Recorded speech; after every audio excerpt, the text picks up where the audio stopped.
For centuries, people have debated one simple but explosive question. Was Jesus Christ a real historical figure, or just a legend created by religion? In a surprising conversation on the Joe Rogan Experience, filmmaker Mel Gibson pointed to something remarkable. According to historical records, more than 40 ancient sources mention Jesus. That is far more than the number of documents that mention many Roman rulers of the same era. Archaeological discoveries, ancient manuscripts, Roman historians, and even critics of Christianity all leave traces of the same name. So the real question may not be whether Jesus existed. The deeper question is this: if the evidence is real, what does it mean for us today? Let's start with the history. The historical world, where Jesus appeared. To understand why the story of Jesus had such an impact, we first need to look at the world in which he lived. The first century was dominated by one power, the Roman Empire. Rome controlled enormous territories stretching from Europe to North Africa and the Middle East. Among those territories was a small and often restless province called Judea. Judea was not an easy place to govern. The Jewish people had a strong religious identity and long traditions that shaped their culture and laws. Roman rulers often struggled to keep order there. It was in this tense political and religious environment that a man known as Jesus of Nazareth began attracting attention. According to the earliest sources, Jesus traveled through towns and villages teaching about love, forgiveness, and the coming kingdom of God. His message resonated deeply with ordinary people, fishermen, farmers, laborers, and families who lived under heavy taxation and political pressure. Crowds gathered to hear him speak, but his growing influence also worried powerful groups. Eventually, the tension reached its peak. Jesus was arrested, tried, and executed by crucifixion, one of the harshest punishments used by the Roman Empire. The order was carried out under the authority of Pontius Pilate, the Roman governor of Judea. For a long time, critics questioned whether figures like Pilate or the events described in the Gospels were historically reliable. But archaeology began to change that conversation. The Pilate stone, a discovery that changed the discussion. In 1961, archaeologists working in the ancient port city of Caesarea Maritima made a discovery that would become one of the most famous artifacts connected to the New Testament. While excavating the ruins of a Roman theater, researchers uncovered a limestone block containing a Latin inscription. The text included a name that historians instantly recognized: Pontius Pilate. The inscription confirmed that Pilate served as the prefect of Judea during the reign of Emperor Tiberius, exactly as described in historical writings in the Gospels. Today, the artifact, known as the Pilate Stone, is displayed in the Israel Museum. The tomb of Caiaphas, another remarkable discovery, appeared nearly 30 years later. In 1990, construction workers near Jerusalem accidentally uncovered an ancient burial cave. Inside were several ossuaries, stone boxes used to hold human bones after burial. One of these boxes carried a particularly striking inscription. It read, "Joseph, son of Caiaphas." The name immediately drew attention because Caiaphas appears in the Gospels as the high priest who presided over the council that condemned Jesus. Scholars examined the ossuary carefully. The style of the box, the inscriptions, and the burial context all pointed to the first century. Inside were the remains of a man estimated to have been about 60 years old, an age consistent with what historians expect for the historical Caiaphas.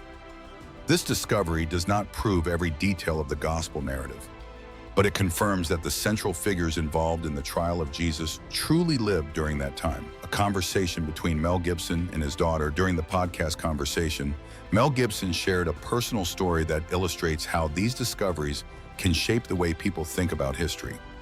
One evening, his youngest daughter asked him a simple question: "Dad, was Jesus real, or is it just a story?"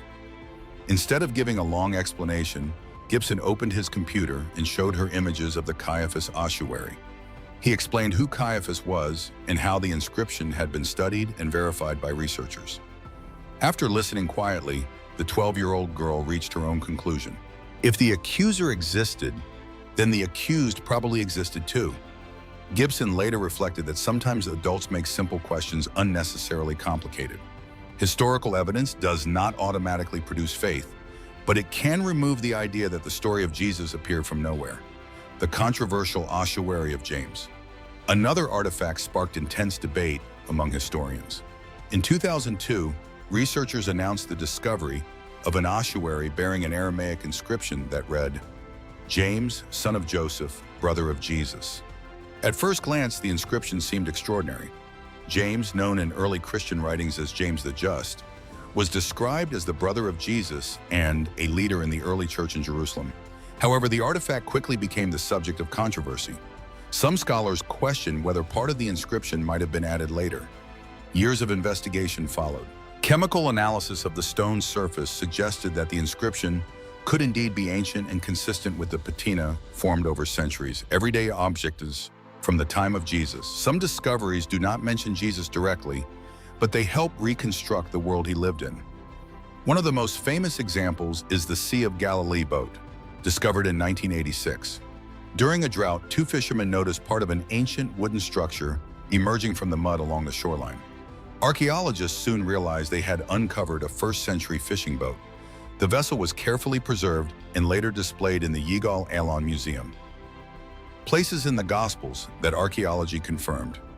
Several places mentioned in the New Testament were eventually discovered exactly where the text described them. Two of the most striking examples appear in the Gospel of John. The first is the Pool of Bethesda. According to the Gospel narrative, this pool had 5 porticos and was located near the Sheep Gate in Jerusalem. In that place, Jesus healed a man who had been unable to walk for many years. For centuries, historians debated whether this pool ever existed. The description seemed unusual, and no archaeological evidence had been found. That changed in the late 19th century.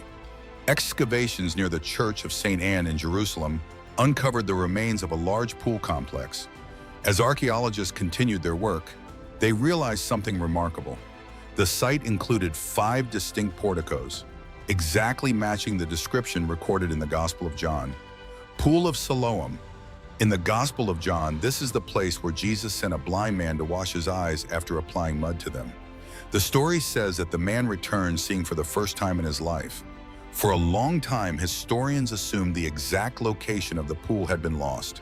But in 2004, construction workers repairing a sewage pipe in Jerusalem made an unexpected discovery.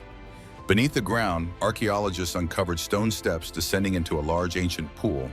Today, the site is recognized as the Pool of Siloam, one of the most important ritual water locations in ancient Jerusalem. Evidence of crucifixion in the Roman world. The crucifixion of Jesus is one of the most central events in Christian history. But for a long time, historians had surprisingly little physical evidence showing exactly how crucifixion was carried out by the Romans. Most information came from written descriptions. That changed dramatically in 1968. During excavations in Jerusalem, archaeologists discovered the remains of a man named Yehohanan, who had been executed by crucifixion during the 1st century. The skeleton revealed a shocking detail. An iron nail was still lodged through the heel bone. This discovery provided direct physical evidence of Roman crucifixion practices. The nail showed how victims were attached to the cross, and the position of the bones helped historians understand the posture of the condemned person during execution. Crucifixion was designed not only to kill, but to prolong suffering and serve as a public warning. Victims often remained on the cross for hours, or even days. How archaeology influenced the Passion of the Christ. When Mel Gibson directed The Passion of the Christ, he wanted the film to feel as historically authentic as possible. To achieve that goal, his team consulted historians, biblical scholars, and experts in Roman history. They studied ancient texts written by historians such as Tacitus and Flavius Josephus, along with the gospel accounts themselves. One area where archaeology played an important role was the depiction of Roman scourging. Historical research shows that Roman soldiers often used a whip known as the flagrum. This instrument had several leather straps, each tipped with small pieces of metal or bone designed to tear into the skin. The result was catastrophic injury. Gibson's film portrays this brutal reality in an unflinching way. While some viewers found the scenes extremely difficult to watch, historians acknowledge that the depiction closely reflects what is known about Roman punishment practices. The position of the nails during the crucifixion scene was also based on historical research, including discoveries like the remains of Yehohanan. In other words, the film's intensity was not created simply for dramatic effect. It was an attempt to recreate the historical reality of Roman execution methods. the Nazareth inscription, and the early spread of the resurrection story. As historians continued investigating the early years of Christianity, another intriguing artifact entered the discussion. It is known today as the Nazareth inscription. The artifact was discovered in the 19th century and is now preserved as a marble tablet containing a Greek decree issued by the Roman Empire. The text warns that anyone caught removing bodies from sealed tombs would face the death penalty. Most researchers date the inscription to the reign of Emperor Claudius, around 41 to 54 AD. That means the decree was issued only a short time after the period when the earliest Christians began proclaiming that the tomb of Jesus had been found empty. Did the evidence create faith? During the interview, Mel Gibson was asked whether archaeological discoveries and historical documents were the reason for his personal faith. His answer was simple. Evidence does not create faith, he said, but it removes excuses. In other words, historical data cannot force anyone to believe. Faith always involves a personal decision, but the presence of historical evidence changes the nature of the conversation. Instead of asking whether Jesus was purely mythical, the question becomes something deeper.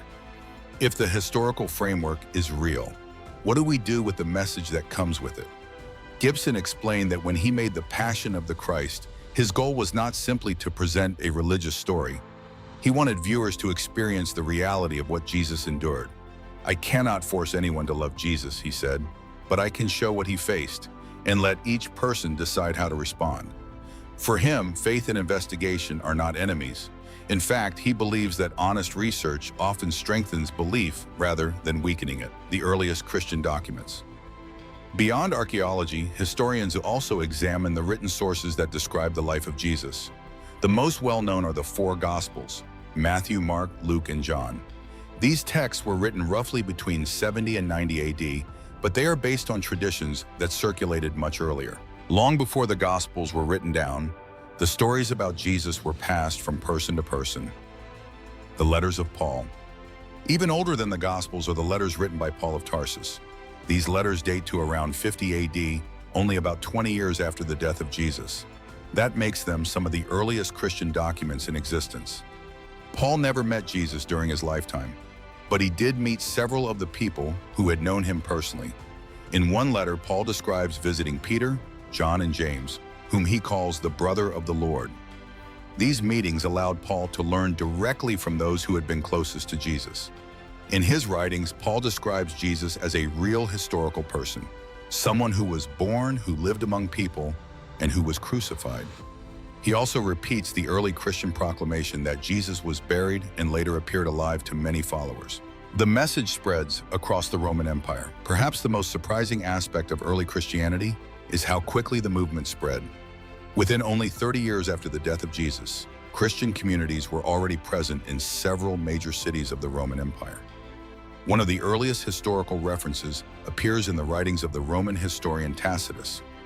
Writing around 120 AD, Tacitus recorded that a man called Christus had been executed during the reign of Emperor Tiberius under the authority of Pontius Pilate. Tacitus was not sympathetic to Christians. In fact, he described their beliefs as a dangerous superstition. Yet his account confirms that Jesus had been executed and that his followers were numerous enough to attract the attention of Roman authorities. Another Roman writer, Suetonius, mentioned disturbances among Jews in Rome connected to someone called Christus. Many scholars believe this name was a variation of Christ. This suggests that disputes about Jesus and his teachings were already occurring in Rome only a few decades after his death. A third Roman source provides even more detail. In the year 111 AD, the governor Pliny the Younger wrote a letter to Emperor Trajan asking for guidance about how to deal with Christians in his province. Pliny described how these believers gathered regularly and sang hymns to Jesus as if he were a god. A Jewish historian mentions Jesus. One of the most important non-Christian references to Jesus comes from the Jewish historian Flavius Josephus. Josephus lived during the 1st century and wrote a detailed history of the Jewish people. In his book, Antiquities of the Jews, written around 94 AD, he includes 2 passages connected to Jesus.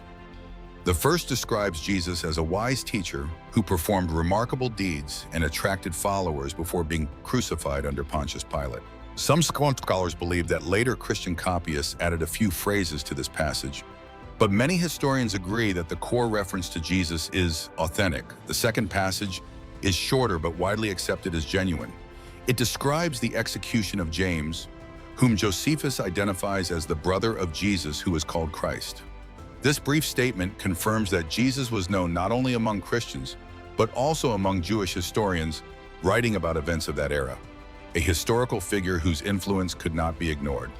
When all these sources are considered together, Roman historians, Jewish writers, Christian documents, and archaeological discoveries, a consistent picture begins to emerge. Jesus was not an obscure myth created centuries later. He was a figure who lived in first century Judea, attracted followers, and left such a powerful impression that both supporters and critics recorded his story. Within a few decades of his death, communities devoted to his teachings appeared throughout the Roman Empire, a question that history leaves us. When we step back and look at the full picture, something remarkable becomes clear. The story of Jesus does not exist in isolation. It appears in archaeological discoveries, in ancient manuscripts, in Roman historical records, and in Jewish writings from the first century. Stones bearing the name of Pontius Pilate, burial inscriptions connected to Caiaphas and James, and ruins of places mentioned in the Gospels all anchor the narrative within a real historical world. Even historians who were hostile to Christianity, men like Tacitus or Pliny, acknowledge that Jesus lived and that his followers spread rapidly across the Roman Empire. Mel Gibson once summarized this idea in a simple way. Evidence may not create belief, but it removes many of the reasons people give for dismissing the story entirely. So perhaps the most important question is not simply, did Jesus exist? History increasingly suggests that he did. The deeper question becomes something more personal.